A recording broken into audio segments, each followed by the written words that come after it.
Now, what strategies? Can you share some strategies that you found effective in advocating for yourself and other women in the AE industry? Transparency is key.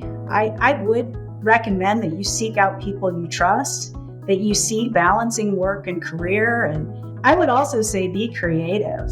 Sometimes 2 part-time employees can equal more than a full-time employee. And, while this may be rare, for a few years, I had the pleasure of working with a group that had several women, and we happen to have similar backgrounds and expertise. And while that can be rare, it can happen. And especially... Did you know that over 60% of women in architecture and engineering industries are struggling both full-time and part-time work? It shows just how many of us are trying to balance our careers with personal commitments. In this episode, I'm thrilled to sit down with Stephanie Miller, Senior Consultant at Parametrix, and we're diving into a topic that's super relevant for many women in the architecture and engineering field. How to balance full-time and part-time work with the demands of our careers. It's crucial to find the sweet spot where we can thrive professionally while still having time for ourselves and our loved ones. I am your host, Tiffany Tichy, and this is the Women in Engineering Podcast. Here's a quick word from our sponsor for today's episode, Parametrix. At Parametrix, we help our clients imagine what's possible. Whether it's resilient infrastructure, livable communities, or habitat restoration, one thing is certain. We partner with clients to create vibrant, sustainable communities and restore the health of the planet for generations to come. Imagine the well-being of our planet being top of mind, healing the environment instead of exhausting it, leaving the Earth better than we found it. Let's create tomorrow together.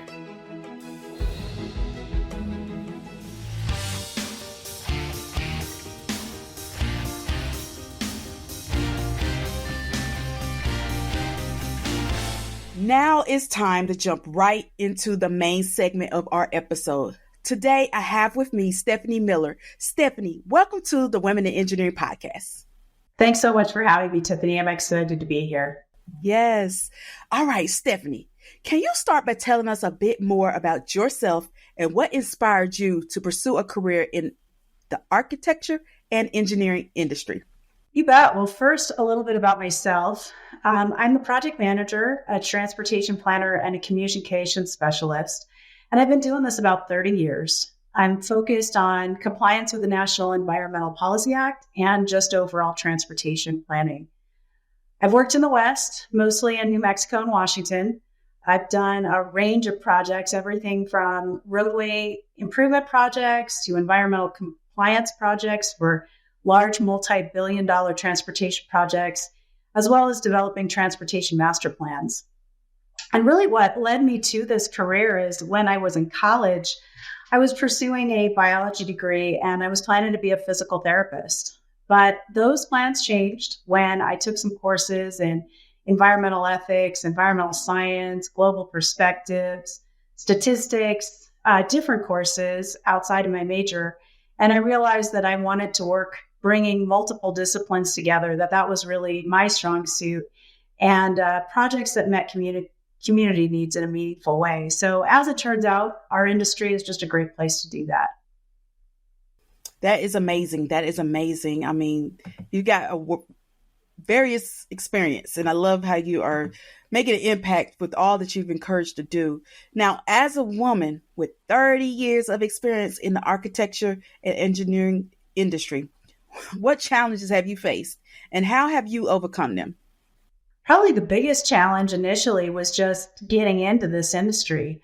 The job market was tight when I was looking, and it can take a while to build enough experience to get hired as a consultant, and particularly as a planner, because planners have kind of a wide range of skills, and it's maybe a little bit different path than being an engineer. So there's kind of a wide range of what we do. But what I found was just really networking with other professionals has been very important to me all throughout my career. And so some of that really started when I was in college. I volunteered with the United States Department of Agricultural Soil Conservation Service. And that really led me to my first job at a nonprofit organization. There I was focused on pollution prevention and habitat restoration. And that's where I met a lot of people at Parametrix. And I applied for a job there after about 3 years, and I was hired by them, and I've been a consultant ever since. But I can say that every job that I have had over the last 30 years in my field has been a direct result of networking and building relationships, and one thing kind of leading to another. So maintaining those relationships and networks is really important too. That's something I have to remind myself of because now I have a family, and maintaining work-life balance is a bigger challenge, and it can be hard to maintain those things. So I've been fortunate, though, that I've had some flexibility in my schedule, and that's helped me meet all of those demands. Now, I love how you've shared about the whole flexibility. That was going to get me to the next part of it. How has the flexibility to work both full-time and part-time helped you balance family needs throughout your career? And what advice can you give to women in the AE industry and those who are struggling with work-life balance? Well, flexibility has been a huge benefit to me and my family. In my case, I have 2 kids. And since they were born, I've worked a range of schedules from full-time to part-time. And my husband's had some opportunities to have some alternate schedules too. So that's been a huge benefit. But I do want to mention that my perspective really comes from that as a working parent, but there might be other reasons why people would seek a reduced schedule. It could be caring for family members or semi-retirement or health reasons. But I think this has just been an area where employers have changed, and they're more and more willing now to offer some of these work-life, some of these alternate work arrangements. So I'm really grateful for that. And that flexibility has just allowed me and my family to have a great balance. And some of the advice I would offer is first of all, I think to be transparent with your employer and supervisor about your goals and your desire to work less than full time, but always be thinking about how that relationship, if you are asking for a modified schedule, can benefit both parties, because that's always important to keep in mind. Plan ahead if you can. Obviously, we can't plan everything in life, but if you think, in my case, I've known I wanted to have kids, and I might want to work an alternate schedule since I was in high school. And so that helped me make decisions to help orient myself toward that goal. And I knew I wanted to do that. And decisions I made in college and beyond, coupled with my flexible employer and a little bit of good luck, have allowed me to orient my career so I could have both. So you don't have to start planning in high school like I did, but it does help to plan ahead if you're able. I would also say being flexible, the flexibility that I've been granted to have an alternate schedule, I feel is an earned privilege, and it's very much a two-way street. And like any good relationship, it's got to be beneficial to both parties. So part of the responsibility that comes along with that flexibility is that I've got to remain flexible and responsive to client and coworker needs. So some projects and work may be more conducive to alternate schedules than the others. And I think that's been important for me to keep in mind. Also being clear about my schedule. So if I am working, maybe I'm working from 9 to 3 because I'm doing drop off and pickup or whatever, it's just important that your coworkers, your clients, those you're working with know how to get a hold of you and know that they can do that. And so just being really transparent about that schedule is really important, but also maintaining those boundaries. So when you are, on those off times, be responsive, definitely respond to emergencies, but be flexible. And also just remember that workloads and projects, they have peaks and valleys, and there will be times, we still need to work after hours to get the job done. And I've done a lot of work during off hours and between hockey and basketball games on tournament weekends, and just don't miss the fun stuff. It's just like prioritizing anything, right? You may need to be a little creative about how to get it done, but, still make sure you're getting it done. Wow, you gave some great advice. I mean, it is a collaborative. Everybody needs to make sure we all on the same page. And that boundaries piece is really key as well. Knowing the boundaries and from both ends of understanding it is the key. So great advice. Now let's talk about how do you think the flexibility in your career has impacted your success in the industry, especially as a mother balancing family and work? Well, as I mentioned before, work-life balance, I think, is important to all of us, but it means different things to different people. I really do think we function better if we're able to balance our professional and personal lives, but figuring out how to do that is challenging, and it will always be challenging. There's just times when I've had to say no to an engaging project that maybe required full time or maybe it required travel. And then there's times when the timing was good and maybe I wasn't expecting that it would be a good time, but it was. And I took on more responsibilities and went back to full-time work. So it's just, important to kind of think about those things. But I'm really grateful for that employee. And one of the things that does too is it really keeps me motivated to work hard and continue expanding my knowledge. It's given me time over my 30-year career to maybe take a breath sometimes and be fully energized in my work. Those times when I've worked less than full time have been a good time to reflect and just keep my focus. While I haven't worked at Parametrix my entire career, I have been there for 20 years. And the flexibility that I have is one of the reasons why it's been such a great fit for me. And I've seen other coworkers at Parametrix who have also had flexible schedules, and they're also very loyal and committed employees. So I think that's something too that can come out of it. That's good. I mean, you've been there for that long, and yeah, definitely that means something to be that long and be able to have that flexibility, as you've mentioned, and that's amazing. Now, what improvements have you seen in the AE industry that support women in work-life balance or integration over the years? And where do you think more progress is needed? Where do you think there's more progress needed?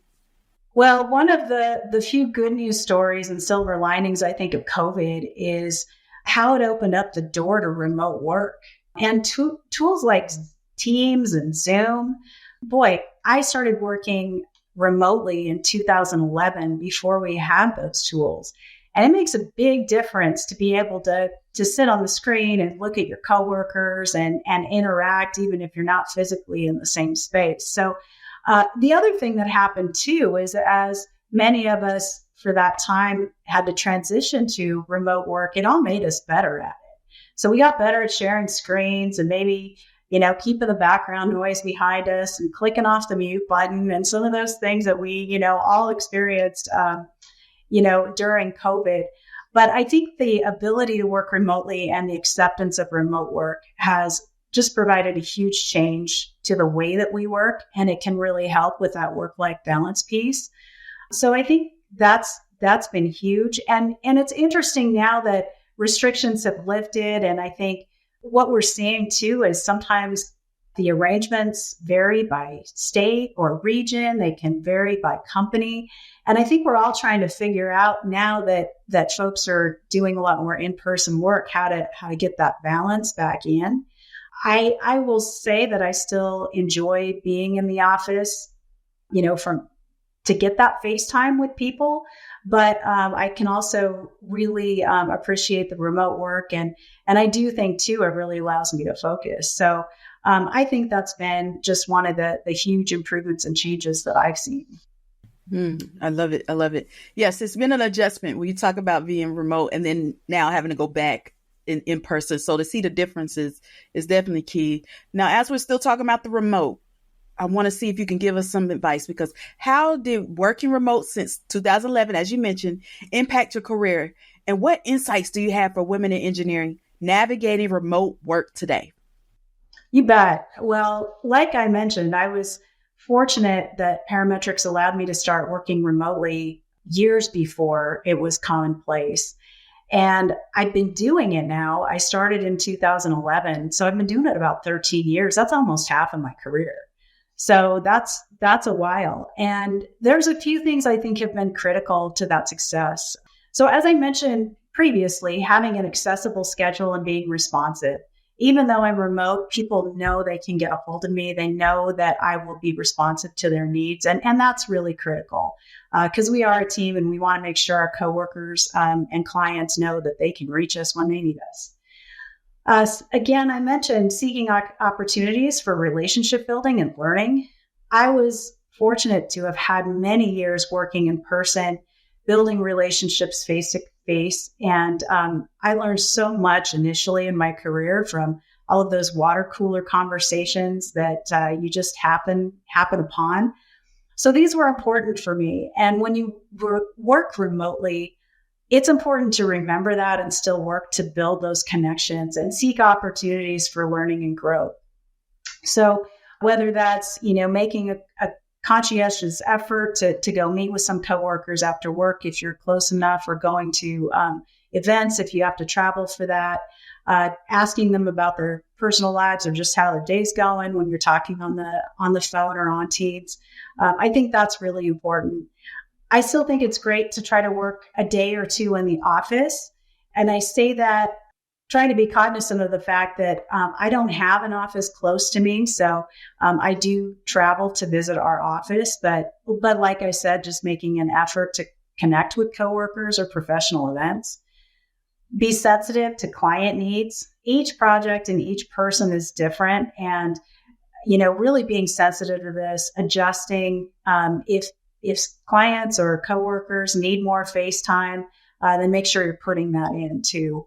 And one thing I mentioned now that I've been doing this for a while is if you're a more senior employee, recognize that your presence and that face time is important for the staff you're supervising or for newer employees. So you can build a relationship. You can learn from each other. I do learn a lot from new staff and new things that they're bringing in to show us and teach us. And so it's really important to know that piece of the relationship is a two-way street too.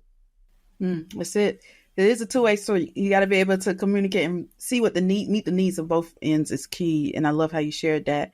Now, can you share an experience where your role as a female leader brought a unique perspective to a project or team? That's a good question. One example that comes to mind is we were working on looking at alternatives for a transit station that was going to be in the middle of a highway. And there were different ways that could be built. The highway could go over, the highway could go under. And we were working with, what's going to be the way that we did that. And one of the things that I requested and wanted to make sure we were looking at were that we did some visualizations and we're thinking about the personal safety of people walking to and from that transit station. I think that personal safety piece might be an area where I know as a female, I think about that all the time. If I'm using transit late at night or I'm in a parking lot late at night, just how safe you feel in an environment, how much lighting there is, that kind of thing. So that's an example where I think that experience of thinking about that often played into just making sure that we were covering that for the broader public. That's good. That's good. I mean, those are some great advice. I mean, your experience has been amazing. I hope the people are taking notes because your experience has been great of being able to share what the journey is. Now, what strategies, can you share some strategies that you found effective in advocating for yourself? This is key. And other women in the AE industry. So some of them I think I've mentioned already. Again, that transparency is key. I've had coworkers who are thinking about having kids ask me questions about how I've done that as they try to plan their careers and families. And that's a really personal thing to talk to people about. And it's also an area that people may not feel comfortable discussing with others for a whole host of reasons. And so I'm honored when people ask me these questions. And so I would recommend that you seek out people you trust, that you see balancing work and career and family and their personal lives and ask them questions if you feel comfortable. It could lead to a really good discussion and just give you some good things to think about. I would also say be creative. Sometimes two part-time employees can equal more than a full-time employee. And, while this may be rare, for a few years, I had the pleasure of working with a group that had several women, and we happen to have similar backgrounds and expertise. And they also were looking to work part-time schedules. And so we were able to collaborate and share work and just ensure that we could meet aggressive schedules while still balancing our lives outside of work. So while that can be rare, it can happen. And especially if your company and your supervisor are open to that. And that's key, the having that communication and the opportunity to make sure, you're getting what you need and your needs are being met as well, and that they're willing to be flexible and work with you. I love that. I love that. Now, as we get to the final piece of everything, what final piece of advice, and it's not like you haven't been giving us any advice already, but what final piece of advice can you share with young women beginning their careers in architectural engineering, particularly those among, aiming to balance a thriving professional life with family responsibilities? Well, I think it's important to just keep that aspect of time. Our professional lives typically span more than 40 years. That's 4 decades, which is a long time. And our time to have and raise a family is about half of that. So I think it's helpful to keep that perspective as people navigate work-life balance. And remember that a career is a marathon. The pace is going to ebb and flow, whether you choose to have a family or not. And develop that vision. What does work-life balance mean to you? What is your plan and pathway on how you get there? And do keep in mind that not all jobs and tasks are conducive to part-time work. I think back to field work as being an example. I have a degree in biology and kind of oriented myself away from field work just because I knew that might not match with my family goals down the road. So some of those things I think are important to be realistic about and to keep in mind. Make sure to keep the interests of your employer and your coworkers and clients at the forefront. And really remember that piece, because you've got to be reliable for all of those people, for your coworkers, your clients, for people depending on you, and make sure that relationship is beneficial all around. But don't forget to enjoy it. It's a long journey. It's a long time for all of us. I still have a long way to go. And I think it's important, though, to remember, too, if you have a family, that they're probably not going to be around in the house all the time. So think about your career and where you want it to go. Wow, that's some great advice. Great advice. I love it. And thank you for sharing your experiences, because somebody needed to hear it. So I love all the great advice that you've been given. So Stephanie, thank you so much for being a great guest on the show. Thank you so much for the interview, and have a great day. Thanks. Thank you for listening.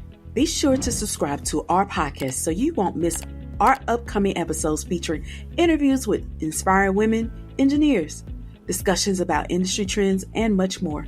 Go to womeninengineeringpodcast.com, where you will find a summary of the key points discussed in today's episode, as well as links to any of the resources, websites, or books mentioned during this episode. Until next time, may your engineering endeavors be as remarkable as the women whose stories we're sharing. Stay curious, keep innovating, and engineer a better future.